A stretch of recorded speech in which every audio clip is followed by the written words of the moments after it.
Hey guys, this is a little update to the update that I was filming. I didn't get any of that edited yet, and in the meantime, I had got Rat Dooley back together. Got the top end back together, head gaskets on, and took it for a test drive. I had two issues. One of them was it wasn't going into third gear or drive. Figured that out. That was a vacuum hose. But I also found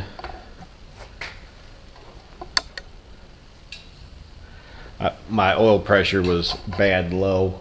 I had a little clatter. I had noticed that last couple times I drove it that it seemed like the oil pressure wasn't where I thought it should be. So I went ahead and pulled the oil pan and checked my bearings, and some of them don't look so good. Some of them look a little bit scarred up.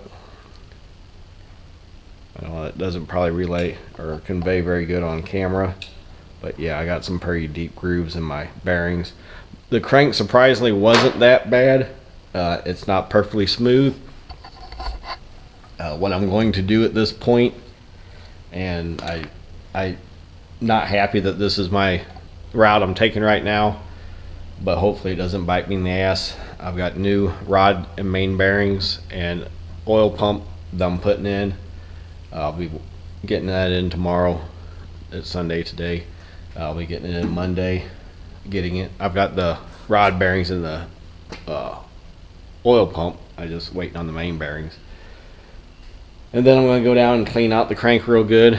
There was a lot of metal flakes in my oil. So even though I changed the oil a couple times since I had put the motor in here, because I was worried that I was washing it down with injector sticking open and running rich, that may have contributed to it. It may have been part of that was whenever I put the motor back together this time, I put the oil to water or the water oil cooler, however you call it. Anyway, it uses radiator water to cool the oil. I had taken it off here initially because I saw it as a potential weak link, and then I realized that I still needed an oil cooler. So I thought, well, instead of running lines and buying a whole new oil cooler, I'll go ahead and put this one back on. However, it had been sitting on my shop floor getting kicked probably in dirt and God knows what was in it, and I wasn't thinking when I put it on to clean it out real good, so there may have been some grit and stuff in it, which would have been on the wrong side of the filter and went straight into my motor. That's also a theory as to what made things worse, but oil pressure was already bad. I don't know. I hadn't had the motor part before, so I knew I couldn't have gotten anything in there. I really didn't have it apart until I put the head gaskets on it, and I know I didn't contaminate anything then, so it must have been an earlier issue from before I got it for the most part. But yeah, there's a chance I made it worse. Regardless, that's going to be happening next week. Sketchy is doing better. Let's see, I've got the electric fuel pump. I upgraded to a bigger electric fuel pump, which required a return line. I've got all that set up. It's got a regulator, boost referenced fuel regulator. I don't have it tied in yet because it really needs to go to the hat also. It could probably get by down on the manifold, but I suspect it needs to be up on the hat, so that's going to be up on the hat. Patty was out here the other day, helped clean up the letter some so the light will shine through better when I do the LEDs. I did get a windshield made for it, which I promptly busted. When I went to secure it, I was thinking that this was all flat, and apparently there was a twist from this side to that side, so whenever I clamped it down tight, it broke right there. But it's a rat rod. It matches the brake that's in Rat Dooley's windshield now. let's see. I went underneath and I had wires that I reran. I got all them secured up tight now. My battery wire crosses over underneath the manifold, or crosses under the bell housing. It's all secured up. I had brake line issues. Somehow the brake line had got pinched on one side. I fixed that. I'm gonna get my dad over here next couple days. We're gonna re-bleed the brakes. Let's see.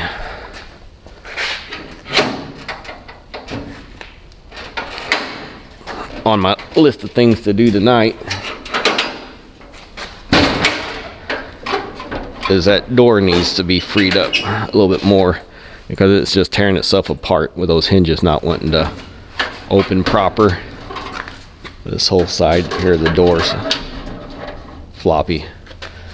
Something else I did is back here, this is my cutout for my back brakes to help doing burnouts, and my sign, now I can access the sides. I don't know if it's bright enough in here to see, but yeah, I put a hinge up there. That way on this side I have my master cylinder to access.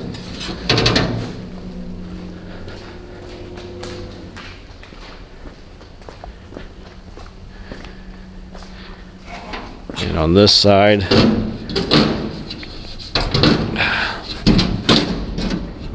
I have access to my fuel pump and fuel filter down in there.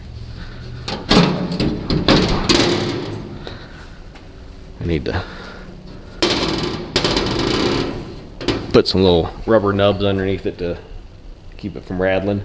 I did break down and order a wideband air fuel gauge that should be getting here tomorrow also.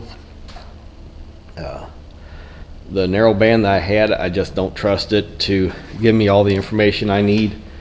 It just seems too erratic to know for sure what I have going on with that carburetor. So that's going to be going in. I got the fat tires back on it. Took Jake's tires off of it, so I wasn't tempted to burn them up.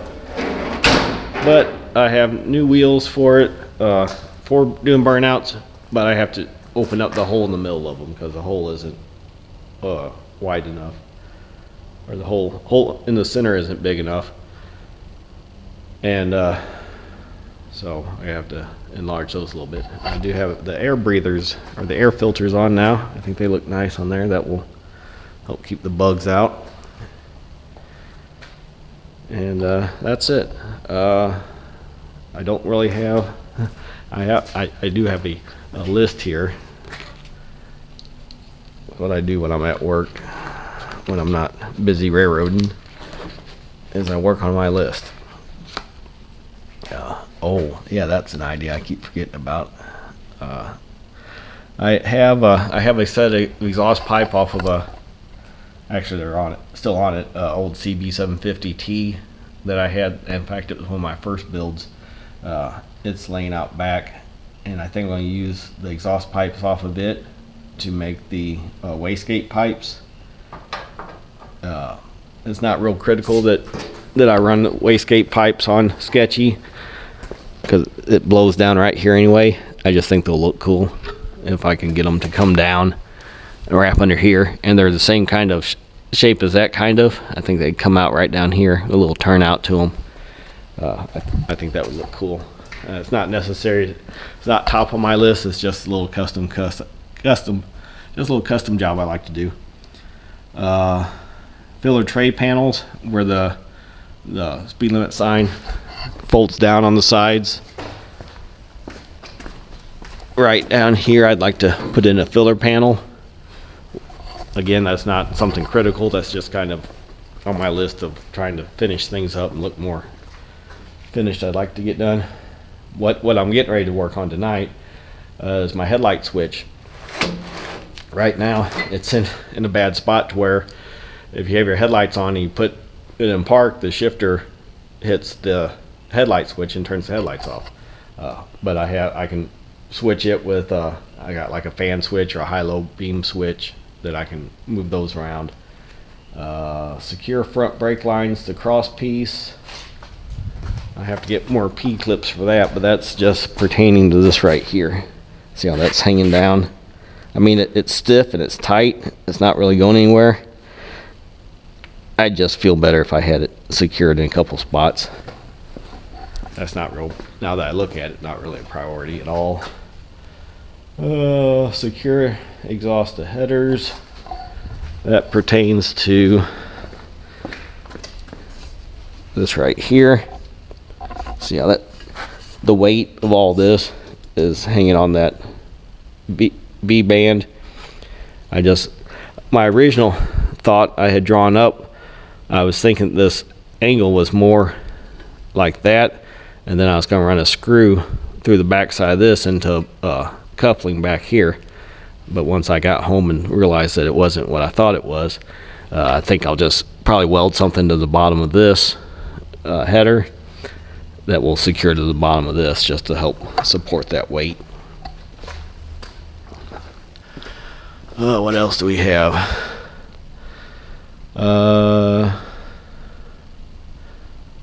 Remove mechanical fuel pump and cover up the hole. Again, that's not really necessary. He's back in there. He's not really hurting anything by being there. Once the gas is all pumped out of it, it'll just be sitting there pumping air.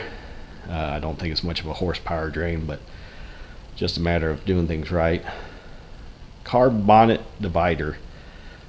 That pertains to something I saw when I was looking at carburetor bonnets and different ideas for blow-through carburetors. And somewhere I have a sketch of it, of what I'm talking about.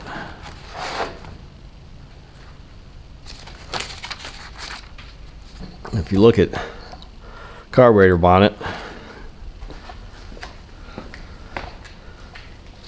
show it from this side. Okay. There's my bonnet. There's my drawing of it. On the inside, what I'm looking at doing is making a divided wall that would go in the inside and split the air and divert half of it down into the front of the carburetor and allow the rest of it to go in the back of the carburetor. And I've seen that on some of the high-end bonnets. Ones are made out of cast aluminum, where it's all casted that way. I figure I could make a piece of metal. I figure I could make a pattern and cut a piece of steel out and get it fit in there and shape it and weld it in. It's not, once again, it's not one of my priority jobs. Just kind of on my to-do list.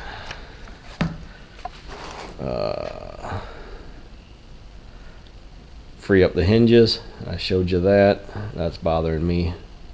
That will probably be a priority tonight because that's pretty high up there. Mount mirrors and mirrors. I don't know why I have that twice. I have hinges. I had an idea. Well, I got my idea from, actually this came on one of the RVs. And the guy had this hinge mounted on the side of his RV.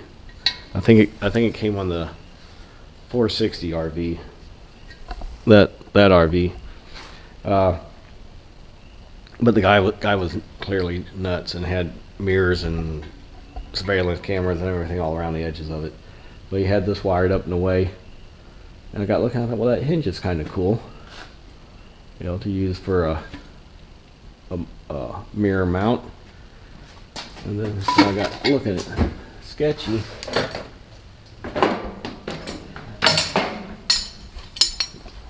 These I had to rust up a little bit.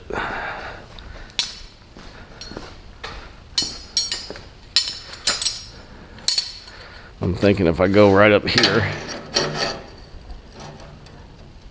screw some holes, mount that just like that, and then I'd have the mirror out here on the end of it. Something like that. I think that would look good. Drill the holes, drill and tap the holes so it's actually screwed on there, and then mount the, do that on each side. I have the hinges. I haven't found the mirrors that I want yet. O'Reilly has some, I think. They look kind of shiny and chromy. I wish I could find a set like is on here that are black, because I've dealt with the shiny chromy ones like on Rat Dooley before, and they're okay. I just, whenever you're doing a rat rod, you'd rather not start off with shiny and chromy and pretty sometimes. But it wouldn't hurt it to on sketchy. Finish painting roof. That would be up here. You probably noticed in some of my videos and pictures, I got our logo started up there. I'm not a painter, so I didn't do stuff in the proper order, so now I need to go back and remask part of it off and repaint part of it, and then I want to come up with some way to age it to where it doesn't look like it was freshly painted, but that had been on there for years and years. I'll figure that out. Make battery cover. That is for down here. I really don't have to have it. That's just another one of those things of wanting to give it a little bit cleaner look. Now that I look at it, when the car's sitting down, you can barely see the batteries there at all. But it might help protect it from the heat or something. I don't know. Not real necessary. Again, it's just one of those finishing touches I like to have on it. Strip the white paint. When I got this car, it had, or when I got this body, it had a lot of white paint over here, primarily on the driver's side. I'm not sure why.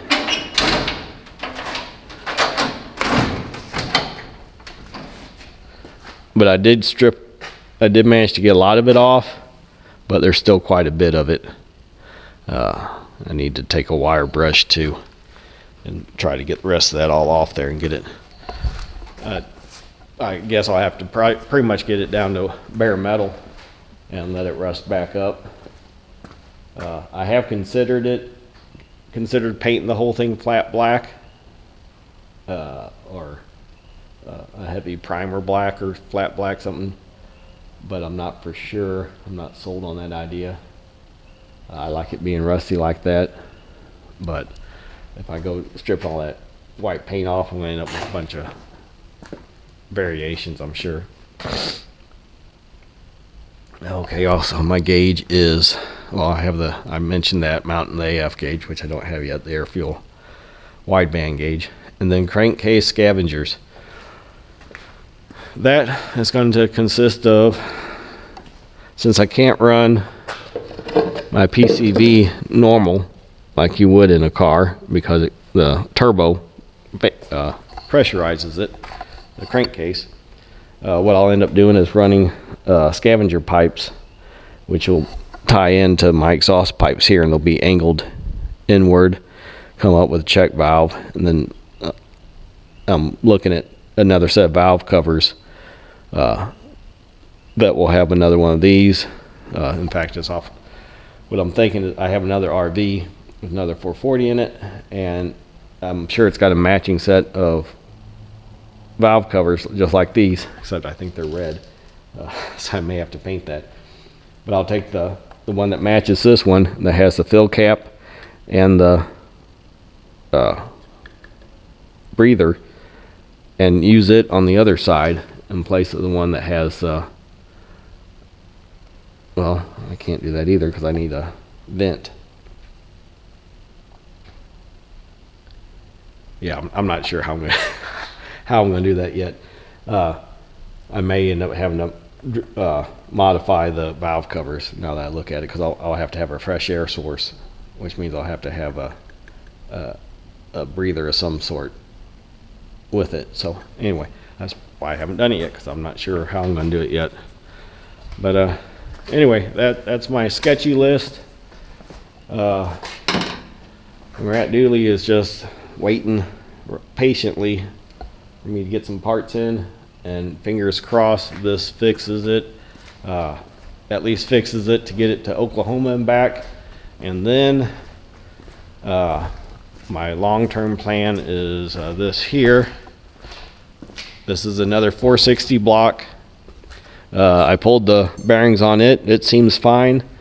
And if I was really motivated, I would go ahead and pull that motor out now, swap this one in, the short block, and just not mess with those jacked up bearings and stuff that was on there.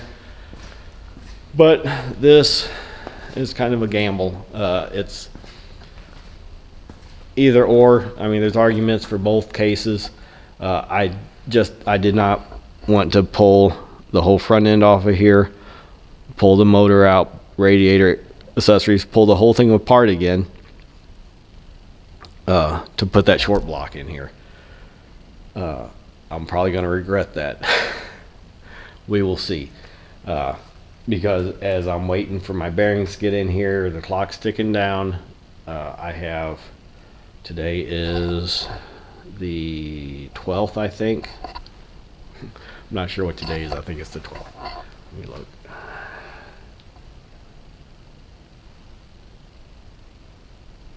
No, it's the 11th. It's currently April 11th, and I have until, I think we want to leave out like the 25th or 26th, so like 15 days. So, you know, if I get these bearings in and that doesn't fix it good enough, which I can't see it not, because I have a new oil pump. The old oil pump was definitely wore out, so maybe between the better bearings and the new fuel pump, that will save me, and it will run like it should and not eat itself on the way to Oklahoma.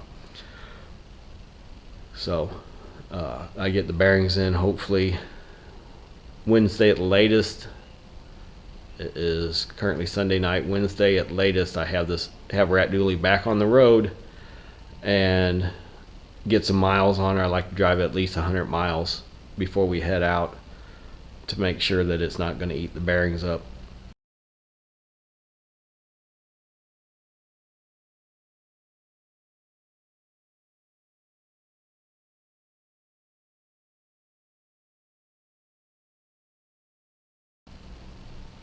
We can always not take it to the car show, even though I have paid entry fees already to have it down there.